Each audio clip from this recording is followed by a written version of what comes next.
Hey team, welcome back to another great episode of the Intentional Agribusiness Leader Podcast. This is your host, Mark Jewell, and today I am on with Alexander Reichert. He's the CEO of AgVend, which I know is making some waves out there in the ag retail space, making your lives better. Alexander, welcome to the show, man. Thanks, Mark. Long-time listener, first-time caller here, so looking forward to digging in. Yeah, man. Well, it's been fun. We could have talked for a lot longer off the mic, so I'm like, hey, at some point we got to push record and make a show here. So I appreciate getting to know you a little bit here this afternoon. What does it mean for you to be intentional? I think intentionality is when you properly align action with your purpose and your values.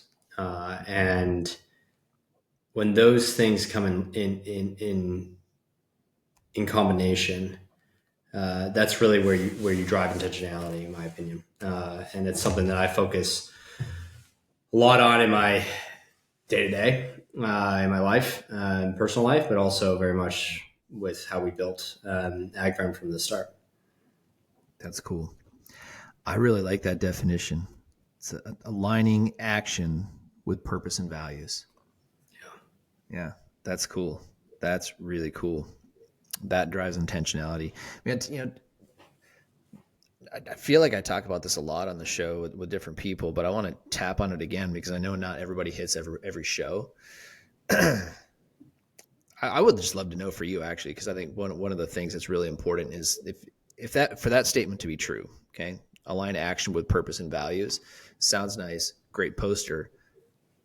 Most people I talk to don't actually know their purpose or their values. So where does that come from for you? Like how do you get in touch with that for you? It's a really good point. And I can talk about it at the AgVend level, but on a personal level, mm-hmm. I think everyone needs to, as cliche as it sounds, find their why. And I identified that probably about 12 years ago. And it was interesting because my why is really driven around my family and building and providing for the health, safety, and fulfillment of my family. But 12 years ago, I didn't have a family. So it was my future family, right? Sure. And so now I'm very blessed to say that we're building that family. And that's the thing that, when that alarm clock goes off at 5:45 in the morning and you want to hit snooze, that's the thing that gets you out of bed, right? Or if it's, 9 p.m., you want to close the computer and watch the end of the fourth quarter of the game, that pushes you through, right? And I think Harbaugh has a great, he calls it Freddy Soft. And that Freddy Soft is whispering in your ear to hey, you're good, man. You don't need to do that next rep at the gym, right? You don't need to get up that early, right? Hit that snooze button. You got to kind of quiet Freddy Soft and really focus on. And the way I do that is just focusing on my why. Mm-hmm. Good. I love it. Got to have a reason to get up and go. That's right. You're the CEO at AgVend. You got a lot going on. You got a beautiful wife. You guys live in Austin, Texas. You got a little girl on the way here as we record this, January 2025. So it means here before the quarter's out, probably have got your little girl coming home, which is exciting. Congratulations. She's a Q1. She's a Q1 objective for us. So yeah, Q1 object. I love it. She sneaks into Q1 or gets pushed to Q2. We'll see. Yeah, that's great. I love it. But just to give us a little bit of background, a little bit of you. Yeah. I always say I wasn't fortunate enough to be born in the farming community or on a farm.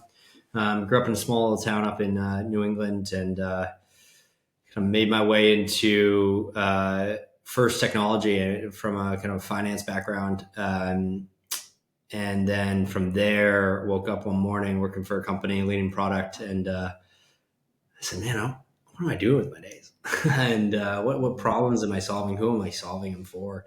And I had spent 4 years grinding for this company and building something that I felt very, very passionate about and strongly about, but it wasn't foundational to society. We were working with Fortune 500 traditional retailers, helping them blend their kind of physical and their digital worlds and create one experience. But I was like, what am I really doing with this hour? That brought me to ag. I wanted to be in an industry more foundational to society. And it was, when I look back on the decisions I made over my life, it was probably top 3 best decision. And that goes in, in terms of marrying my wife is probably the first. so being in the top 3 is an important one. And just have found my home and a love for this industry and the people in it, and have been so blessed to be able to found a company here and build it and attract, now a 130 person strong team that shares our vision and wants to build and see that vision out. And it's been quite a special journey. And I met my wife in the Bay Area in San Francisco, and we were ready to get out of California. In 2020, we packed up the car, started moving back east. She's from New England as well, and stopped in Austin in April of 21 and had 3 months booked here, but spent about 2 weeks and just never left. Decided to stick it out. We love it here. Yeah, we do. Yeah. And we adopted our Longhorns. We didn't have a Division I team, neither of us did. And so as soon as we got here, it was like, this city just comes alive for the Longhorns. And so it was very easy to just lean in and get swept up in it. Well, I mean, Austin has really become that new hub. It seems like it's the cool place, where the Bay Area kind of used to be the cool place, right? And that's where a lot of the tech founders and people like that would obviously be based out of. But there's just so many influencers that I pay attention to that are based out of Austin. Every time it's like a third of the people in that space are down there. So it's a great city. I love going down there when we get the chance to. Yeah, I mean, obviously I'm biased, Mark, but I just don't think there's a better town right now to be building a company in. And I just think you have kind of the right mix of affordability, although that's changing. And I think you have talent. You also now have an influx of capital. Mm-hmm. And there's just this general positivity and optimism. And I think you need that. We were talking about it before we started hitting record. It can be lonely building a company. Mm-hmm. But if you're surrounded by people who believe that tomorrow could be better than today, it's a much more unifying force and helps push you through those challenging moments. Yes, sir. Well, man, let's get into it a little bit. I mean, you're building a tech company in ag. I'm sure culture's got to be a big part of that. And you come from a background where I'm sure that was important in some of the previous companies. I mean, what are you noticing about building the culture inside AgVend that's really important? What's working? What's not working? Let's riff on that for a little bit. Well, you talk about intentionality. I had been part of an organization that woke up one day and said, "Hey," this was before I got into ag, and they said, "Hey, we don't have any cultural values that we rally around." And I raised my hand. I was like, "Well, listen, I'll try to figure that out for the company." And ran this whole exercise around trying to understand what people valued at the business. And what I came to the conclusion, we ultimately ended on like 5 things, and those went up on the website. But when I came to the conclusion, I was like, I don't think you can retrofit culture. And I definitely don't think that you can wake up one day and say like, well, we want to define our culture. We want to write that culture down, because the reality is the company has a culture. Yep. Now you may not like it, but the company, it's there. And I found it when I reflected back on that process, I was thinking to myself, like, no one wants to talk about the negative aspects of the culture, but they're there. Mm-hmm. And so when we started AgVend, my co-founder and I, Ellie, as cliche as this may sound, it seems like a scene from Silicon Valley, but we were sitting down in a cafe, and on 2 different napkins, we wrote down the 5 values we wanted to build the company around. Because he said, we need to get aligned on that. And if we can get aligned on that, everything else can fall into place. And I agreed with him. And so we wrote down our values, and 4 of the 5, I think, were exactly the same. And we were reading the same books. We were, very close, very tight, working together. And so it made sense. There was some mind meld going on, but 4 of the 5 were the same. And the 5th we worked on and codified. And that became, everything was generated from that. We didn't even have a business plan before we had the values set. Right. Oh, really? And so the values predated everything else. I say it's the oldest thing about the company aside from the founders. And it's just become codified in everything we've done ever since.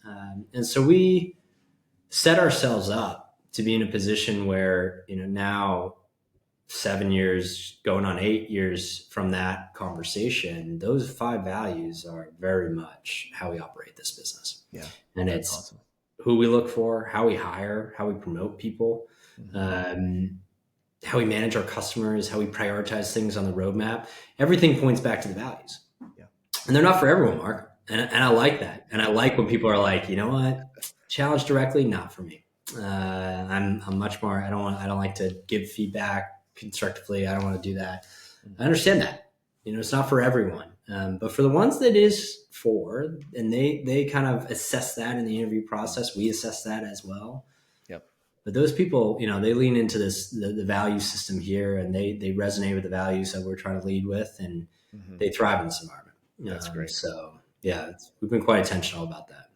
We teach something in our executive coaching programs about, it's a 3-factor curriculum. And factor number 1 is the attractor factor.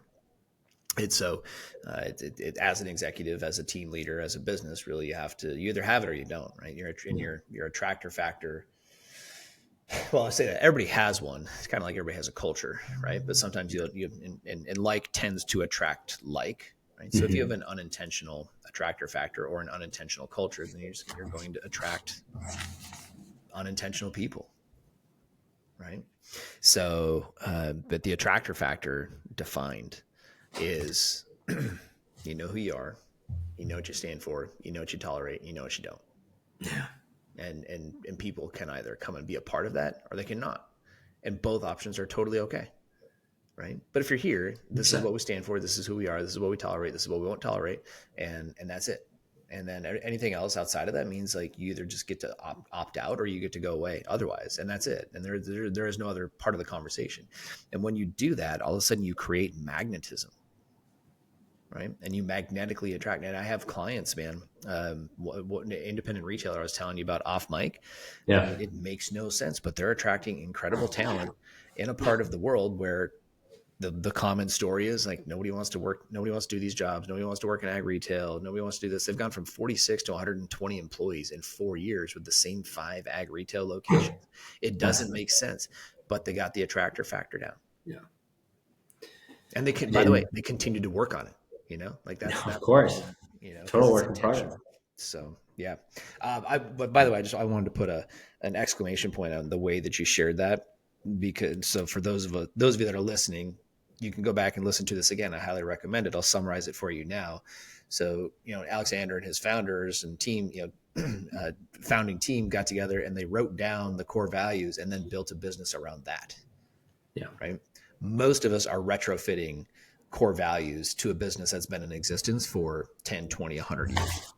Right. And that's very challenging to do. I did my master's degree at Colorado State in organizational leadership with a focus on change management. And one of the things that I remember from reading the books is that there are really there's really about 2 times that you can implement or change culture. Right. And one is at the founding. It's day 1. Because after that, it starts to build no matter what, right? Even if it's just one person, like you still have a culture in your business, right? And it's how you show up. So if you haven't intentionally designed that, then you will end up with an unintentional culture. The second time is when you have a clean sweep of your board of directors, a clean sweep of your executive team, and then you can drive that culture from the top down. Those are the only 2 times that you can actually fully instate or reinstate culture. And even then, you have to, it's very hard, but in the second option, if you don't go through and completely eradicate and make it unacceptable, the old culture, you'll still have remnants. You'll still have those false idols that people worship from the way we used to do it. So I can see that. That's a good point. Yeah. Good stuff, man. I love that. And the other thing, talk a little bit more if you would, just like what's been the downstream effect in your business of establishing those 5 core values and then adhering to them now all these years later? Well, so I think it creates talent density is a really hard thing to do in any industry. Yeah. I think it's acutely difficult here in agriculture. We can dig in. That would be a whole other podcast episode as to why, but I think yeah. it's very hard to do it here in ag. But it's a little bit like a cheat code for us in terms of having such a defined culture. And you talked about this, like attracts like, and it becomes magnetic in a sense. And I think you see people who come and they work for AgVend who we're not in a culture that valued their some of their attributes, some of their core attributes, and so they hid those attributes. And our greatest weaknesses are just over-indexed strengths, right? And so I like to pull those attributes out, even if they lead to weaknesses. Those you can manage back and you can coach to. But there are very few people that can step in and are more or less, when they're living and being their true authentic self. To be anything else is very difficult to do your best work. And so I think it's creating a culture around that has been super, and like I said, a bit of a cheat code for us. And two of our values come from a book called Radical Candor. It's care personally, challenge directly.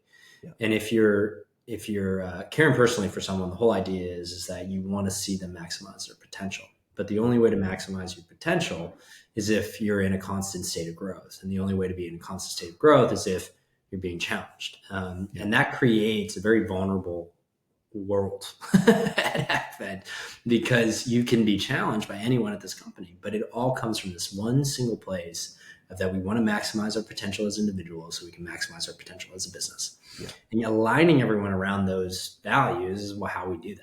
And two of them ferry it. So it's been great on that. Now, I will also say one of the more rewarding things is when I hear our partners. We don't call the retailers that are on our platform and use our technology, we call them partners. We don't call them customers.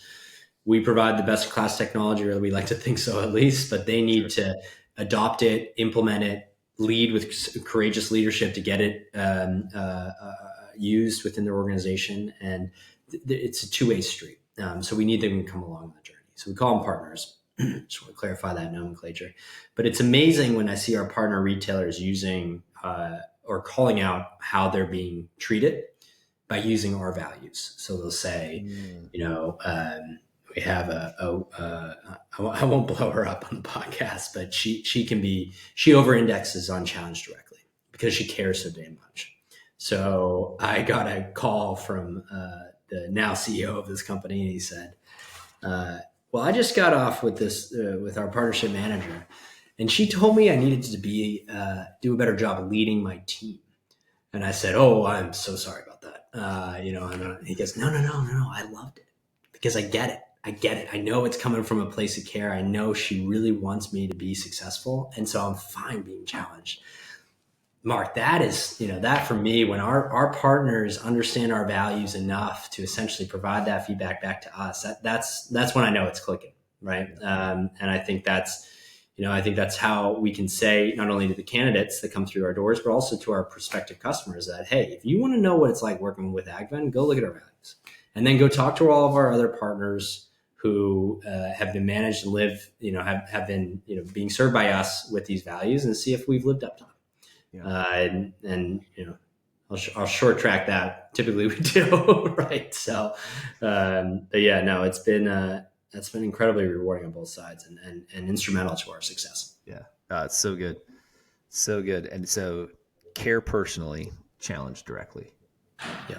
Right? I like that. I like the dichotomy in that. And if you're getting that level of feedback then from customers, then it's now it's in the culture, right? Yeah. It's definitely become a part of it. I love that. That's great. So cool.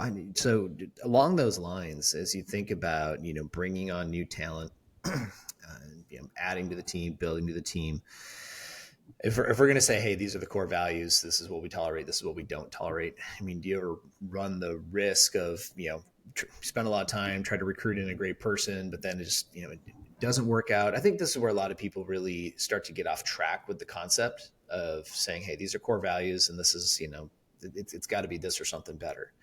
And, but then we're afraid actually to alienate people, because it's like, well, this person's really good at what they do. We run the risk of losing them, right? Like how do you jump over that hurdle?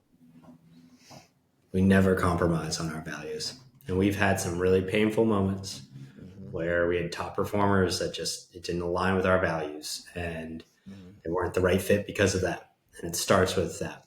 Now we do our best in the interview process to be as transparent as possible. Yep. We kind of open the books to candidates. We bring them in, and we actually coach them in the interview process to interview us more. Right. We want it to be a 50-50 interview where they're asking us as many questions as we're asking them. Cool. And what we're doing on the back end is we're assessing them based on our 5 values. Now there's performance of whatever role it might be, but then everyone gets assessed on our 5 values. And what we're hoping, and we're sharing those values as we're going through the interview process. And so we're hoping that not only did this candidate do their research and look on our About Us page and see our values, and say, hey, those resonate with me. I want to self-select in, or read the job description because they're right there. I want these resonate with me. I want to go in. But we also want to reinforce those values through the process, because I think you're nailing a point that is so oftentimes overlooked, especially for technology companies that may have raised a big round of fundraising and they need to scale very quickly. They'll just hire a bunch of people and compromise on values, right? And it never works out. And you get these teams, especially if you have a really defined culture, that if you brought people in that actually they haven't really fully self-selected in, or you haven't fully vetted them, they're not going to thrive in a culture that is so defined by those 5 values. Yeah. And so we take a lot of time. And I'm telling you, Mark, our interview process is frustratingly long. If anyone's about to interview at AgVend, it's probably not a good market. Well, maybe it is, but it's probably not a good marketing headline, let's put it that way. Sure. That our interview process is long. But the reason it is because we are trying to assess this candidate's ability to thrive in our environment. Mm-hmm. And we do it, like I said, a 2-way street. That's how we coach on our interviews. And oftentimes we'll put them through a project. And these are even some of the senior leaders that we bring on. We want to put them through a project. And part of the project is they receive feedback after they present. So let's say it's a partnership manager candidate comes in. Those are the team that manages our partner relationships. We'll put them through. We'll give them access to a platform. We'll put them through a project, and then they'll come back. They'll present it, and once they're done presenting, we'll kind of go. We'll say scene, right? Like we'll cut, and then we'll give direct feedback to the candidate. And I interview everyone that comes through the door, at least on the go-to-market side, at the end of the interview process. And I always ask them, I test whether or not they've picked up on our values. And then I ask them kind of what was some of the most unique parts or favorite parts of the interview process. And I can tell you 90% of the time, the candidate responds with getting feedback from the group after my presentation. Mm-hmm. And if they say that, and now I'm giving it away, so I'll figure out another way to test this. But if they say that, it's a check mark in terms of okay, these guys love the idea of challenge directly, and they're going to thrive in this environment, at least for that value. Right? Wow, that's cool. I like it, man. This is why I do this show. This is why we produce this. I talked a little bit about the need for a leadership podcast, but I specifically give it that qualifier. This is the Intentional Agribusiness Leader Podcast. Man, 12 years ago, I started into the space of, training, coaching, consulting in the agribusiness realm. Been doing it every year since. Dozens and dozens and dozens of companies, thousands and thousands and thousands of people that we've worked through, and hundreds of leaders that lead those people. And I see a massive void of the intentionality. I just see a lot of unhappy people. I see a lot of people that are flowing through the day or grinding through the day, but not really sure why. And so that's when we're bringing the message of what you're talking about here, there's just so much intentional design in the DNA of AgVend, right? That's a good way of putting it. I want to give companies like yours and leaders like you the that we've built. Not that we're no Joe Rogan, but we like to think we're getting into the earbuds and truck speakers of the right people. And it's just so many people in this industry who I would love to see leading and living their lives, leading and leading their businesses more intentionally. So this has been a great example just on these first couple of questions. So thank you. Very, I appreciate that. And I think it's, The other thing that's unique about AgVend is not unique anymore, but we're primarily a fully distributed team. Mm-hmm. So we have people all throughout North America. We've got a chunk of people in Europe as well. And I remember I had a few of my buddies run different companies, and during COVID, when everyone all of a sudden went remote, they said, "Well, give us some pointers." And the number one thing is, if you have a really defined and intentional culture, and you're interviewing and hiring and instilling those values in the people that you bring, you actually create a very unified group. And we see this time and time again when we bring everyone together for semi-annual offsites. I mean, it's like they've known each other for years, right? It's like they're old friends, but we're stacking the deck because we're assessing people based on what they value, and those values align with the company values. And so when you bring everyone together, you have a bunch of people who have the same values. They're obviously going to get along. But it is something that I think is as companies and structure of companies, especially in ag, I feel like distributed teams has been a thing in ag before other industries. Outside of the, obviously more local, but even local, I mean, like you have to be, it's a physical commodity, physical world. And you have to be spread out throughout your trade geography. And so intentionality about the values and the culture helps you unify the group, even if you're not in the same office, connecting with one another every day. So true. It's distributed teams are not new in agribusiness. And we used to do a better job of getting people together. This is a criticism I have in the post 2020 world. I mean, we're engaging with companies now in 24 and 25 that are doing training for the first time since COVID. Oh, wow. Since 2020, right? They got away from it. It didn't become a priority. There was no budget for it. It was, and so they're doing internal product training and stuff like that, but they actually making investments in their teams as far as people skills and being proactive. A lot of the buying of the training that's happening right now is very reactive. We're putting out a lot of fires, unfortunately, because there wasn't as much intentionality within some cultures. But it's that continues to be a challenge. So I would love to see more people adopt that mentality around. Let's get people together. Let's do, but also do the things when we're not together that keep the conversations going. Right. 100%. Yeah, good stuff, man. All right, well, Alexander, give us a little bit more background on you. Let's just talk about you for a minute. We talked about the company, we've talked about culture and all the high level stuff for the first half hour here, but just share a little bit. I mean, what's been one of the biggest wins and one of the biggest hurdles that you've had to overcome, as a leader, whether it's in this business or previous to this? I think we can. Let's start with a win, and then I'll go to hurdles. A lot more hurdles than there has been wins. Yeah, right. A lot more content there. It's interesting though. I'll give your brain a minute to catch up with it. But Simon, I think, was it Simon Sinek? Since we're talking a little bit about the why on the early end of this thing, but Sinek, I saw him in an interview talking about the fact that as performers at whatever level, most of us have a go-to list of that, like a short list of friends or colleagues that's about 3 or 4 or 5 people long that we would go to when something goes wrong. Right. So it's like, hey, I don't know how to figure out this problem, or I screwed this up, or this didn't go well, or we lost money here. What do you do? Right. So I got a list of like maybe a mastermind group or something I would go to. He said, most people have no list to share their wins. Right. So it's like, is the list really shorter, or do we just not have anybody to share it with? So we just don't catalog. That's so true. We'll share some wins, I guess. That's maybe being more intentional about winning is. We have a funny. It's like we don't ask in the interview process, but it comes out later. It's like, do you hate to win? Do you love winning more than you hate losing? And there's a pretty predominant answer for ag vendors on that. But let's try to focus on the wins a little bit more in 25. Right. Have you I think. Sorry to interrupt you. Have you ever seen Kobe's response to that question?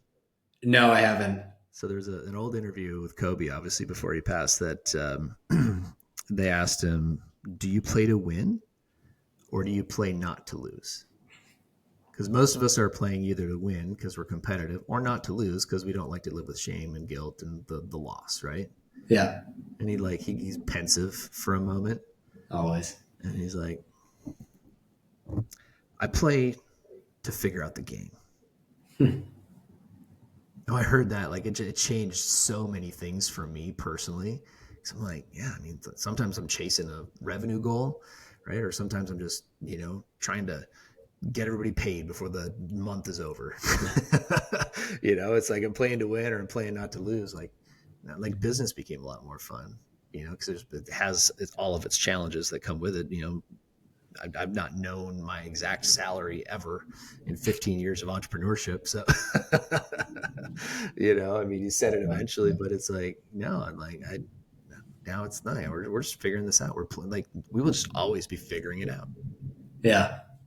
Yeah. I love that. That's going to change my perspective on things. I appreciate you sharing that. Yeah. And, I think to be back to your original question there, I think the, win, or maybe what I'm most proud about, is the team that we've built at AgVend. And I think that it's getting a bunch of individuals. We talked about the intentionality of cultures, but getting the team that we have today, of individuals who are so bought into our culture and our values, and who want to spend time building in this environment, is like kind of an incredible feat, right? I have my values, share with my co-founder. That's where we started, and now this thing has ballooned, and we've been so fortunate enough to bring on the team that we have. They're self-selecting into values that, again, we wrote down on napkins 7 years ago, and they're comfortable with the risks associated with joining a business like ours, and they're ready to lean in and thrive here. And that, for me, that's just one of my, I think that's one of the things I'm most incredibly proud about is this group, and such a high quality, talent dense group of people. And also so much humility in them, which is something that I think is, I look at our full stack engineering team, and they would be the number one engineers at every company. They're like the number ones. We brought together a group of number ones, right? And if you do that in a sports team, if you had all LeBron James, or you use your analogy, a bunch of Kobe's on the field, you could run into a lot of issues, right? But for some reason, if you check your humility, if you check your ego at the door, and you can work in an environment of humility, it really creates just such an incredibly strong and as I mentioned before, talent dense group. So super proud of the team we built. I would say greatest loss. I mean, early days of AgVend were brutal. First few years, we had a completely different model, and it just ate cash. It was helping ag retailers compete directly with FBN, trying to chase these transactional online growers. It's just It's a brutal business. And there were two times. There's one in early 2018 and another in August of 2019, where I was personally bankrolling the company, and I was one payroll away from being, not just having the company being insolvent, but me personally being insolvent. I was all in. And I can resonate with that. It was tough. It's tough, man. And that not only are you rolling, you have this real fear of being personally bankrupt, but at the same time we were raising money at both those times, and 2018 and then 2019. And so I had to go into these fundraising meetings and project confidence and stability when everything was screaming, we're in trouble, man. We're like, we don't have any of that. We don't have any confidence that we're going to see tomorrow. Right. And, it's draining. It drained it all. And I mean, I remember the toughest days in AgVend and feeling like I was just losing. And I mean, we had probably, I think I counted this the other day. It's 70 to 80 no's in this business. And in those first 2 years, but 70, 80 people said no. Wow. And we're so blessed with the group of about 10 of them said yes. And I've talked about this before, but also one of the suggestions I give to people when they're starting their business is make sure that they're not only the values are set, but also your support system. You talked about it like the mastermind group you call, or the group you call. There will be times where you're flat out, like you're cashed out, like you don't have anything more to give, to believe in this business. You put it all out there, and you need someone there to believe in it when you can't. And sometimes this works in co-founder relationships. And for me, I would say partially is definitely my co-founder Ellie, but primarily my wife, Brianna, who was went on our first date 3 days before we incorporated the company. So she's been around for the whole thing. And there were multiple occasions that she believed in it when we didn't. I didn't have it. So we're here. The company is what it is because she pushed us through those two really tough times. Yeah. And having the right partner in your life is such an important piece, right? I mean, that hopefully that partner is someone who amplifies you, right? Yeah. Because there are times, that I can attest to where I just, I'm beating myself up and talking about all the reasons that it's, whatever, I'm not good enough, and all the things that we say to ourselves behind the scenes, right? And under our breath and in our minds. And she just looks at me sometimes. She's like, I wish you could see you like I see you. That's great. You hear that, right? It's like, man, I want to level up and find out who that is. Yeah. That's good. All right, man. Hey, I know we're coming in on time. We'll do a little bit of a speed round here to close this out. What book you mentioned? The Radical Candor earlier. I think that's a good one probably for people to look into, right? But what are there any other books that you'd recommend, resources that you're like, hey, people should be paying attention to this? Yeah, I mean, I have them all kind of featured on my library here. If you want to learn how we operate at AgVend, it's Radical Candor and Extreme Ownership. Those two, we give it to everyone who joins the company. Read those books, you'll get a really good idea of how we lead this business. Yeah. I think if you want to level up as a manager, I would reach for $1 Trillion Coach.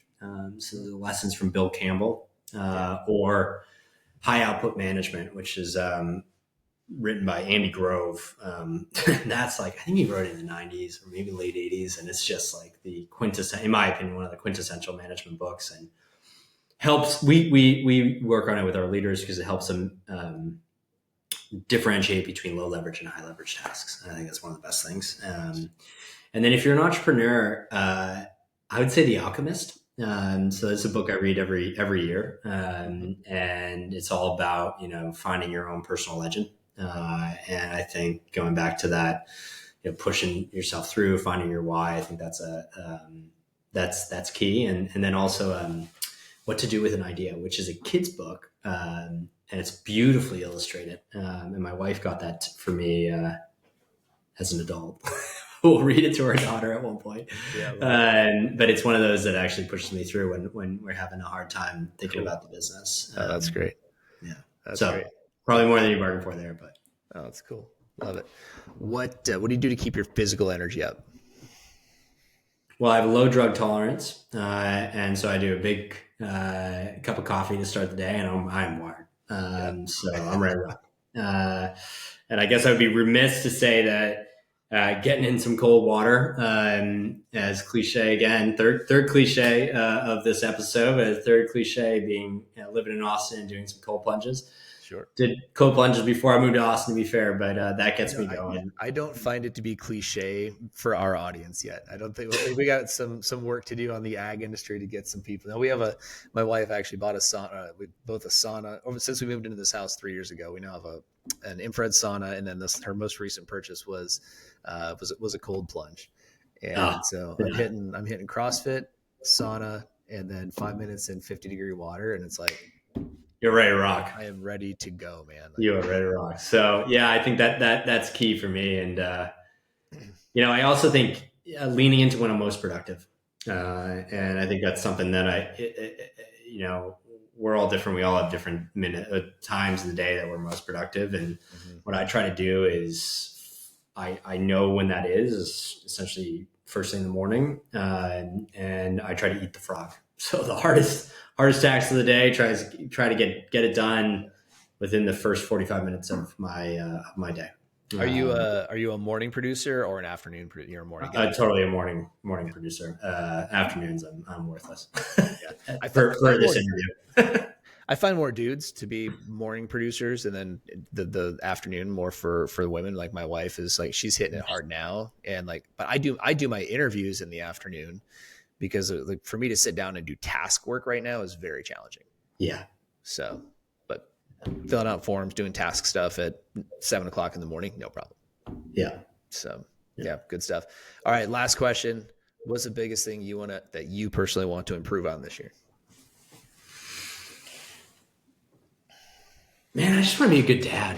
I've waited all my life for this. It was like the only job I ever wanted to have was to become a dad. And it took my wife and I a lot longer than we had expected. And I'll share that at one point, a LinkedIn post, I'm sure. But, we just feel so incredibly blessed for this baby girl coming and now just 60 days. So it's coming up fast. But I think, finding the balance, because if you ask my wife today, she'll tell you, yeah, we have a kid. Her name's AgVend.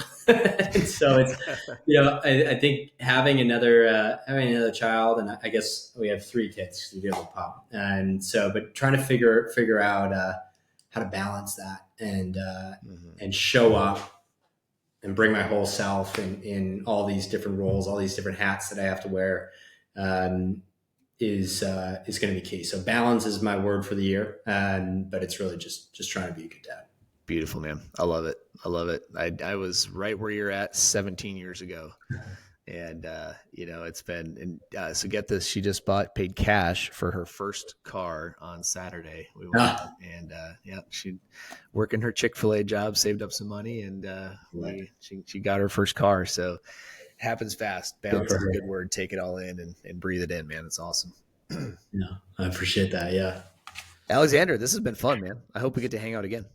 Yeah, agreed, Mark. I appreciate the time. You bet. Thanks for being on the show.